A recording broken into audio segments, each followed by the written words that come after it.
The things left behind every June, on the first Saturday after the weather finally committed being warm, Mara packed the same green canvas bag and drove north.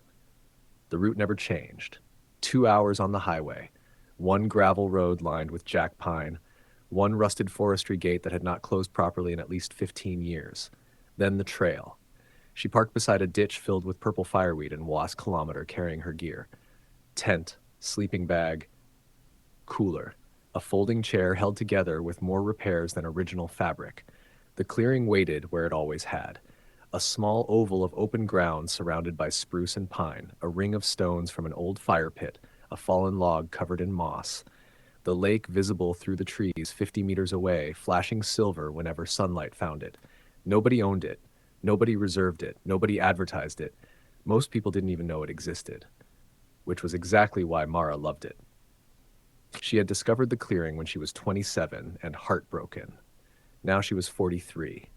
The clearing had become the closest thing she had to a tradition, a yearly conversation with herself, a place where time seemed to stack instead of pass. Every version of her still existed here somehow.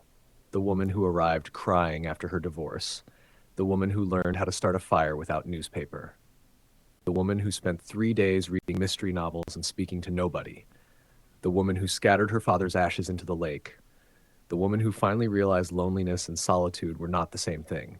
Every June she returned, and every June the forest remembered her, or at least it felt that way. The first object appeared during her 7th summer. At first she thought she had dropped it herself. It was a button.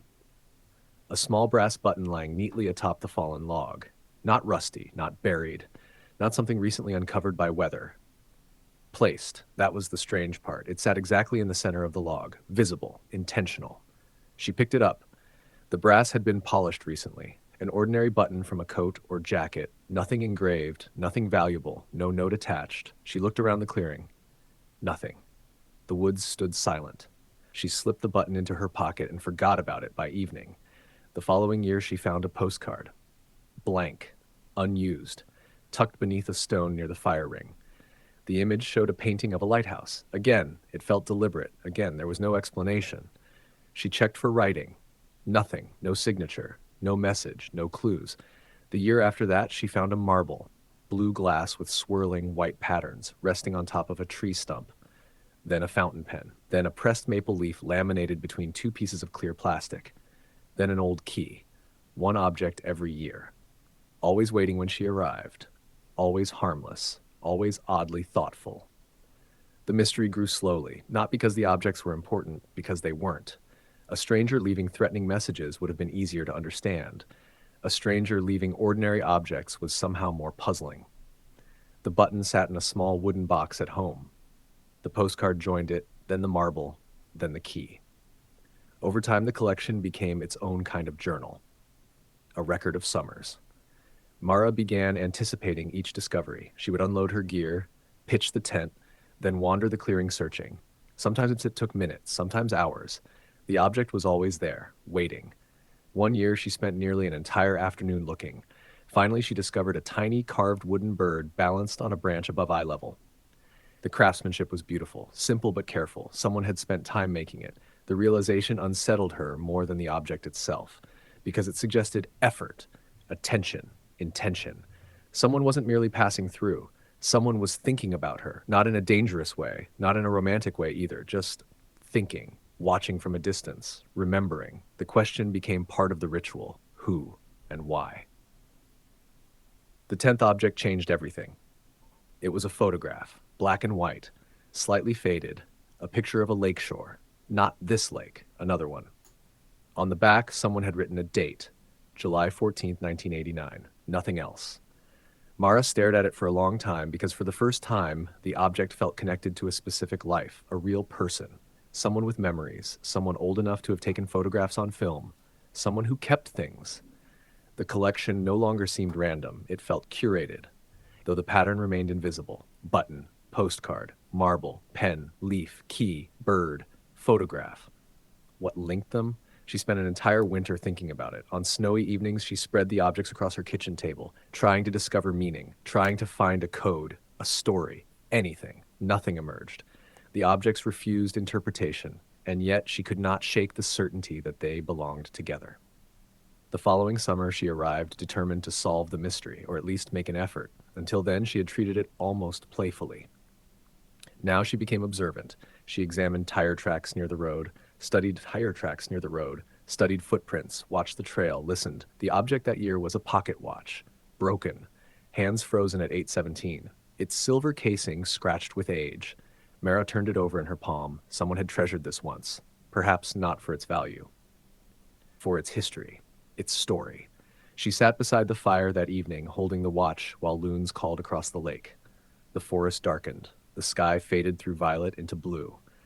And suddenly she realized something. She didn't actually want the mystery solved, not entirely. The uncertainty had become part of the experience, a thread connecting one summer to the next. The objects transformed her annual trip from a retreat into a conversation, silent but ongoing. She wondered if the unknown person felt the same way. Years passed. The collection grew. A tiny compass, a dried sprig of lavender, a ticket stub from a long-closed movie theater, a smooth stone painted with a fox. Each object arrived alone. Each object remained unexplained. Friends occasionally suggested practical answers. Another camper, a retired park ranger, an eccentric local, someone playing a joke, but none of those explanations felt complete because the timing was too perfect, the placement too careful, the consistency too remarkable. Whoever it was never missed a year, not once. Not even during seasons when storms damaged roads or wildfire smoke kept visitors away. The object always appeared, as dependable as summer itself. When Mara turned 50, she considered stopping, not because she disliked the tradition, because life had become crowded. Her mother required more care. Work demanded more energy. The drive felt longer every year. She nearly stayed home, but habit won. She packed the green canvas bag, drove north, walked the trail, entered the clearing, and stopped. For a moment, she thought no object had been left. Then she noticed something hanging from the lowest branch of a pine, a small brass tag, the kind attached to old luggage. She lifted it carefully. On one side was a number. 27. Nothing else. Mara stared. 27, the age she'd been when she first discovered the clearing. A coincidence? Perhaps. Yet it felt impossible. The unknown person knew something about her, or had guessed correctly in a way that bordered on impossible. That night she barely slept. Questions moved through her thoughts like wind through trees. Who are you? How long have you known? Why me? Why this place? The answer arrived the following year, though not immediately, and not in the way she expected. The object was a notebook, small, blue, weathered but intact. Unlike the previous gifts, it contained writing, only one sentence. On the first page, the clearing belongs to memories, not people. Mara read it 3 times, then 20. The handwriting felt familiar, not recognizable, just oddly familiar, like a song heard long ago. The rest of the notebook was blank. That night she sat beside the fire, turning the sentence over in her mind. The clearing belongs to memories, not people. Around midnight, a realization struck her. Not an answer, a direction. The handwriting, the objects, the photograph, the age 27, the careful curation. She wasn't being observed by a stranger. She was being remembered by one. There was a difference, a significant one. Somewhere in her past existed a person connected to this place, someone she had forgotten, or almost forgotten.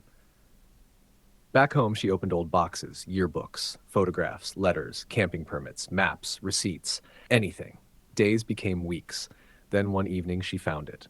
A photograph, not the one from the collection, a different one. 23 years old, 3 people standing beside a lake, Mara, her former husband, and another camper, an older man with a fishing hat. She stared. The memory returned slowly, like sunlight through fog. The summer she first found the clearing had not been solitary. For one afternoon she'd shared it. A neighboring camper had wandered over. A widower named Arthur, 70-something, friendly, talkative, the kind of person who collected stories. They had spent hours talking, then never met again, or so she'd assumed. Mara flipped the photograph over. On the back, written in faded ink, Arthur took this. Arthur. The name echoed, a tiny forgotten detail suddenly illuminated by years of mystery. Could it be? No, impossible. And the objects felt like the possessions of someone older, someone who saved things, someone who understood memory, someone who might return every summer. The possibility lodged itself firmly in her mind. The next June, she arrived carrying a note. For the first time, she placed it beneath a stone near the fire ring. Simple. If your name is Arthur, thank you. Then she waited. Nothing happened. The forest remained the forest. The lake remained the lake. 3 days passed. No visitor appeared. No reply arrived. When she packed to leave, disappointment surprised her. She had not realized how much she hoped. Then she noticed something. Her note was gone. In its place sat a single object, a pair of reading glasses, folded neatly, and beneath them another note. Only 3 words, not Arthur. Sorry. Mara laughed so hard she nearly cried. The mystery had finally spoken, and somehow the answer created more questions. The final truth emerged the next summer. Not through deduction, through patience. She arrived on schedule, set up camp, made coffee, sat in her folding chair overlooking the lake. Around noon she heard footsteps. Not secretive, not cautious, simply approaching. An elderly woman emerged from the trees, white hair, blue jacket, walking stick. She looked equally surprised. For several seconds they stared at each other. Then the woman smiled. "Oh, good," she said. "You're real." Mara blinked. "What?" the woman laughed. "I was beginning to think I'd imagined you." They sat together for hours, and the story unfolded. Not Arthur. Arthur's daughter. Her name was Eleanor. As a teenager, she had accompanied her father to the lake every summer. They camped nearby. Different clearing, same area. Years later, after Arthur died, she continued visiting, partly for nostalgia, partly to feel close to him. One year, she discovered Mara's campsite. Empty. Quiet. Clearly used regularly by the same person. The same repaired chair, the same fire ring arrangement, the same careful habits. Evidence of a recurring visitor. It reminded her of her father, someone returning year after year to preserve a conversation with memory. So she left the brass button, just because. The next year she returned and found the button gone, meaning someone had taken it. Not litter, not abandonment, communication, a response. So she left another object, then another, year after year, never expecting anything, simply participating in a ritual that belonged to neither of them. "The objects were all my father's," Eleanor said softly, "or mine, things connected to our lives, little pieces that deserved another chapter." Mara looked toward the lake. The answer felt both surprising and obvious. "Why never tell me?"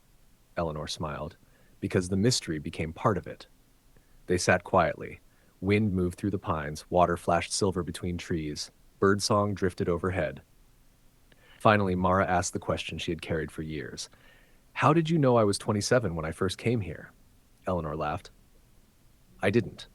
"What?" "The luggage tag." "Yes, that was from my father's old suitcase, number 27. Mara stared, then began laughing too. All that meaning, all those theories, a coincidence, or perhaps not. Sometimes people connected stories where none existed. Sometimes stories connected themselves. That evening they shared dinner beside the fire, 2 strangers, and not strangers. 2 people connected by years of silent conversation. Before leaving, Eleanor handed Mara one final object, a small wooden box. Inside rested every note Mara had ever left, including the one asking about Arthur. "You kept them?" "Of course." Mara looked up. "But there were only a few." Eleanor smiled. "There were more than you realized." Tucked among the papers were observations, questions, thank yous, tiny messages written on scraps of receipt paper and tucked beneath stones, things Mara herself had forgotten, evidence that she had been participating all along. The exchange had never been one-sided. The mystery belonged to both of them, always had. Years later, the tradition continued. Sometimes Mara arrived first, sometimes Eleanor. An object still appeared each summer, though now it came with conversation and tea and stories. The mystery had been solved, yet strangely nothing magical was lost. Because the true mystery had never been who left the objects. It was why. Why people return to places. Why memory attaches itself to landscapes. Why strangers recognize pieces of themselves in one another. The clearing remained unchanged. The fire ring, the fallen log, the lake beyond the trees. A place that belonged to neither woman, and both. A place where the years accumulated gently, like objects in a wooden box. Small things, ordinary things, things left behind, things found again,